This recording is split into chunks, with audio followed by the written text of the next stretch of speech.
2017 সালে যখন বেশি সংখ্যক রোহিঙ্গা ইনফ্লাক্স হয়, তখন আমরা মানবিকতা দেখিয়ে ধর্মীয় দৃষ্টিকোণ থেকে আমরা তাদের পাশে দাঁড়িয়েছিলাম। তখন আমাদের মানবতা বিজয়ী হয়েছিল। কিন্তু আজকে 8 বছর পরে এসে এই রোহিঙ্গাদের কারণে আমাদের টেকনাফ তথা কক্সবাজার জেলা তথা বাংলাদেশের পরিবেশের ভারসাম্য নষ্ট হয়ে গিয়েছে বললেই চলে।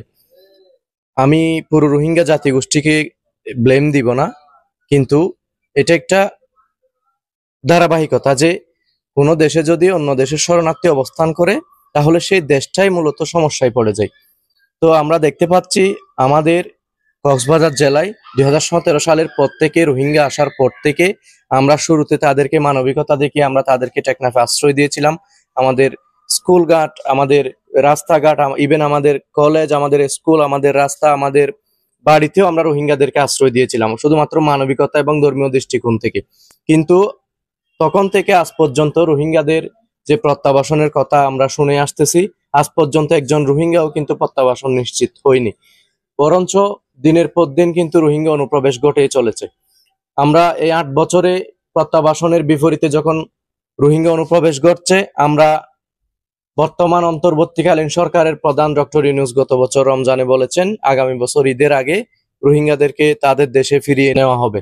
আমরা চাই এই দীর্ঘ 8 বছরের কষ্টটা আমরা বিলীন দিয়ে আমরা যাতে আগামী বছর ডক্টর ইউনূসের তিনি যে কমিটমেন্ট দিয়েছেন সেই অনুযায়ী যেন আগামী বছর রোহিঙ্গারা তাদের দেশে চলে যেতে পারে, আমরা সেই নিশ্চয়তাটা চাই। টেকনাফের যে ট্যুরিজমের যে সম্ভাবনা রয়েছে 2017 সালের পর থেকে, তা পুরোটাই ধ্বংস হয়ে গিয়েছে। আমি আবারও বলতেছি, পুরো রোহিঙ্গা জাতিগোষ্ঠীকে, তারা একটা অসহায় জাতি, অবশ্যই তাদের প্রতি সহানুভূতি আমাদের সবসময় আছে। কিন্তু তাদের ভেতরে এবং আমাদের স্থানীয়দের মধ্য থেকে কিছু দুষ্কৃতিকারী টেকনাফটাকে একটা অরাজকতা পরিবেশের মতো করে রেখেছে। আমরা চাই এই রোহিঙ্গারা তাদের দেশে ফিরে যাক এবং আমাদের টেকনাফের ভারসাম্যটা আমরা আবারও ফিরে পাই। আমাদের টেকনাফটা একটা ট্যুরিজম স্পট হিসেবে গড়ে উঠুক। টেকনাফের একটা এই পর্যটন সম্ভাবনাময় যে সম্ভাবনা রয়েছে, সেই দিকটা যেন ফুটে ওঠে। দিন দিন রোহিঙ্গাদের কারণে আমাদের সেই সম্ভাবনাটা নষ্ট হচ্ছে। টেকনাফে প্রাকৃতিক সৌন্দর্যের অনেকগুলো স্পট রয়েছে যেখানে টুরিস্টরা এসে টেকনাফের দৃশ্যগুলো দেখার একটা সুযোগ ছিল, কিন্তু রোহিঙ্গাদের কারণে, তাদের যে অপরাধ জগতের যে অপরাধ প্রবণতার কারণে আমাদের টেকনাফে হচ্ছে বাহির থেকে, বাহিরের জেলা থেকে, বাহিরের বিভাগ থেকে টেকনাফে হচ্ছে টুরিস্টরা আসতে ভয় পায়, যার কারণে আমাদের ট্যুরিজমের যে একটা সম্ভাবনা সেটি দিন দিন নষ্ট হচ্ছে। রোহিঙ্গারা যতদিন না পর্যন্ত তাদের দেশে প্রত্যাবাসন নিশ্চিত হচ্ছে, ততদিন পর্যন্ত আমাদের এই ট্যুরিজমের এই সম্ভাবনাটা নষ্ট থাকবে বলে আশা করি। আমাদের এই টেকনাফের ভারসাম্যটা টিকে রাখতে হলে অবশ্যই রোহিঙ্গাদের তাদের দেশে ফিরে যেতে হবে এবং আমরা আবারও আগের সেই আমাদের সৌন্দর্যপূর্ণ একটা টেকনাফ আমরা ফিরে পাবো।